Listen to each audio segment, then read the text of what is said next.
యేసుక్రీస్తు నామములో మీ అందరికీ వందనాలండి. జన్మ పాపము ఉందనేవారు ఏం చేస్తున్నారంటే,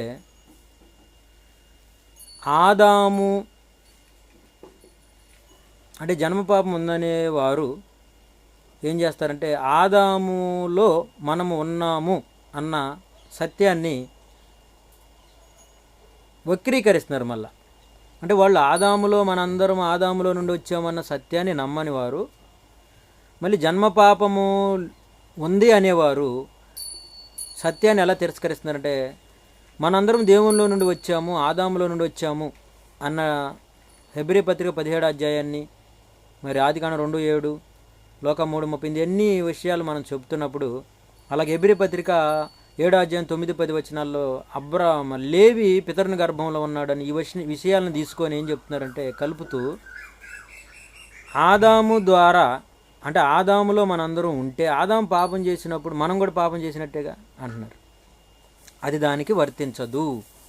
అందుకే హెబ్రీ పత్రిక 9 అధ్యాయం 7 వచనంలో హెబ్రీ పత్రిక 7 అధ్యాయం 9 వచనాలు ఒక విధమున చెప్పిన ఎడల అన్నాడు.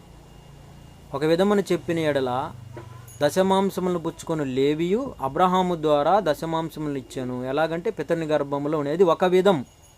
ఏ విధం అది? మనము తండ్రుల గర్భాల్లో, తాతల గర్భాల్లో, ఆదాము గర్భంలో దేవునిలో ఉన్నామనేది ఒక విధము.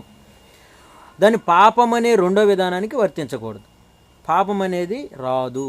యెహెజ్కేలు గ్రంథం 18 అధ్యాయములో 18 వచనాన్ని ఒక్క వచనాన్ని మాత్రం చెప్తాను నేను. ఇంకా చాలా విషయాలు ఉన్నాయి, దీని వివరణ కొంచెం మాత్రం ఇవ్వటానికి చెప్తున్నాను అనమాట. యెహెజ్కేలు గ్రంథంలో యెహెజ్కేలు గ్రంథం 18వ అధ్యాయము 14వ వచనం. అయితే అతనికి కుమారుడు పుట్టక, అతనికంటే పైన ఒక దుష్టుని గురించి రాయబడింది.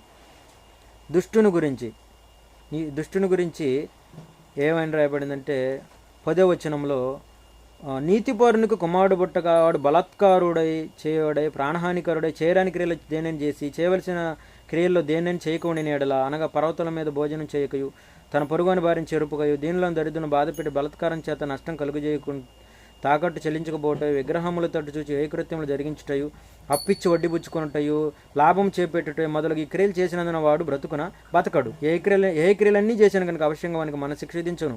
వాడు తన ప్రాణములకు తానే ఉత్తరవదు. అయితే అతనికి కుమారుడు పుట్టగా కుమారుడు అతని తండ్రి చేసిన పాపములన్నింటినీ చూచి ఆలోచించుకొని అట్టి క్రియలు చేయకుండా అతడు బ్రతుకును అని రాయబడింది వచనం.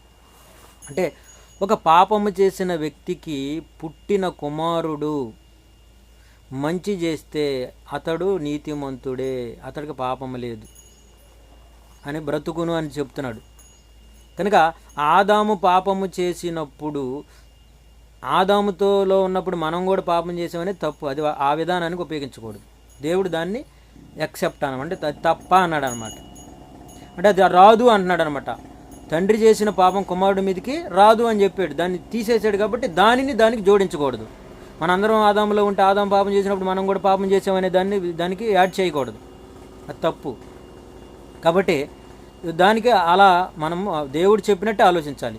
పుట్టినవానికి పాపం ఉండదు. తండ్రి పాపం చేసిన పుట్టినోడికి పాపము ఉండదు. ఇప్పుడు ఆదాము పాపం చేశాడు, హేబేలు నీతిమంతుడా లేదా నీతిమంతుడయ్యాడు. కయ్యను తప్పు చేశాడు కాబట్టి చెడ్డవాడయ్యాడు, నరహంతకుడయ్యాడు. పాపము చేస్తే ఆజ్ఞాతిక్రమమే పాపం. ఆజ్ఞను అతిక్రమించినప్పుడే పాపం అవుతుంది.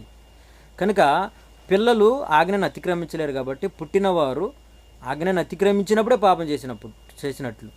కాబట్టి పాపము చేసినవాడే పాపము ఆజ్ఞను అతిక్రమించును. పాపము చేయని వారు ఆజ్ఞను అతిక్రమించినట్టు కాదు, పాపం చేయని వారికి పాపము లేదు. ఇంకా ఆదాము పాపము లేకుండా పుట్టాడు. ఆదాము వల్ల ఫస్ట్ పాపం లేదు, పండు తిన్న తర్వాత పాపం వచ్చింది. ఇప్పుడు వాళ్ళకి పుట్టిన పిల్లల్లో పాపము లేని పవిత్రత కూడా రావాలి కదా. అంటే ఆదాము అవ్వలలో పండు తినకముందు అంతా ఏముంది? నీతి ఉంది, పాపము లేని జీవితం ఉంది, పాపము లేని స్వభావం ఉంది. పండు తిన్న ఒక చిన్న ఒక్క ఆజ్ఞను మీరిన పాప స్వభావం ఉంది. ఒకవేళ పుట్టిన వాళ్ళందరికీ వస్తే ఎక్కువగా ఉన్న నీతి స్వభావం రావాలి కదా, ఎక్కువగా ఉన్న నీతిమంతుల స్వభావం రావాలిగా. కనుక దానిని నువ్వు చేస్తావో చేయవో అనేది పుట్టిన తర్వాత నువ్వు చేసేదాన్ని బట్టి పాపం చేస్తే పాపి అవుతావు, పాపం చేయకపోతే నీతిమంతుడు అవుతావు. అది బైబిల్ చెప్పింది. హేబేలు నీతిమంతుడు, ఎందుకు? పాపము చేయలేదు. కయ్యూను పాపం చేశాడు, నరహంతుడు. దుష్టుని సంబంధేవాడు, క్రియల వలన పాపి అని తీర్చబడ్డాడు. ఆదాము ద్వారా లోకంలోకి పాపం ప్రవేశించను, మనుషుల్లోకి ప్రవేశించలేదు. ఆదాము ద్వారా పాపం మనుషుల్లోకి ప్రవేశించలేదు, పాపము లోకంలోకి ప్రవేశించింది. ఆ పాపాన్ని మనిషి ఆహ్వానించి చేయటం వల్ల పాపి అవుతాడు.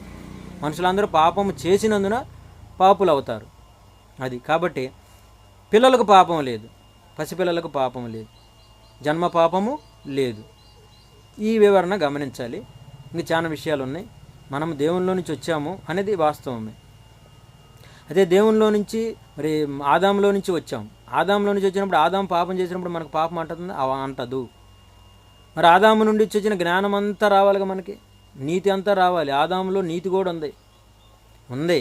మనము అందుకే దేవుడు నరులను యథార్థవంతులుగా పుట్టించాను, వారు వివిధమైన తంత్రములు కల్పించుకున్నారు. అంటే మనం పాపం చేస్తే పాపులం అవుతాం, చేయకపోతే పాపులము అవ్వము. యేసుక్రీస్తు వారు అన్నారు, మరియమ్మ గర్భాన్ని జన్మించాడు. మరియమ్మ గారు ఆమె కూడా మానవులందరి లాంటి మనిషే కదా. ఆమె మానవులందరి లాంటిదే, మనలాంటిదే. మరి ఆమెలో నుంచి వచ్చిన యేసుక్రీస్తు వారు, ఆమె గర్భం ద్వారా వచ్చిన యేసుక్రీస్తు వారు పాపం లేకుండా జీవించాడు, నీతిమంతుడిగా ఉన్నాడు. అది గొప్పతనం. ఆయన శరీరం ఎలాంటిది? అబ్రహాము సంతాన స్వభావం ధరించుకొని ఉన్నాడు. దేవదూతల స్వభావం కాదు, అబ్రహాము సంతాన స్వభావం. అబ్రహాము సంతానం అంతా కూడా తిరుగుబాటు ప్రజలుగా కనపడతారు దేవుడికి. మరి ఆ స్వభావం ఉన్నప్పుడు, పాపం చేసిన స్వభావం ఉన్నప్పుడు ఏం చేయాలిగా? చేయలేదు కాబట్టి ఆయన పాపి కాడు. నాలో పాపం అన్నది మీలో ఎవడో స్థాపించును అన్నాడు. కాబట్టి యేసుక్రీస్తు వారిలో పాపము లేదు, పరిశుద్ధుడు. జన్మ పాపం అనేది లేదు. తల్లిదండ్రుల నుంచి మనకు పాపము సంక్రమించదు. మరణము అనేది దేవుడు పెట్టాడు ఆజ్ఞగా, మనుషులందరూ మరణించాలని. కాబట్టి అది మనందరికీ వస్తుంది. ఎందుకంటే దేవుడు ఇక ఈ లోకంలో నుంచి మనుషులను తీసివేయాలనుకున్నాడు. కాబట్టి 1000 సంవత్సరాల నుంచి 150 సంవత్సరాలకి, ఇంకా 70కి 80కి పడేసుకుంటూ వచ్చాడు. ఎందుకంటే తొందరగా ఈ లోకం నుంచి తీసేయటానికి. కాబట్టి పుట్టుట ద్వారా పాపం రాదు, కానీ మనిషి పాపం చేస్తేనే పాపి అవుతాడు. మరణం అనేది దేవుడు అక్కడ శాసనం రాశాడు కాబట్టి ఆ మనుషులందరికీ మరణం, పాపం చేయని వారి మీద కూడా మరణము ఏలుతుంది. అది గమనించాలి. దేవుడి మాటలు దీవించునుగాక.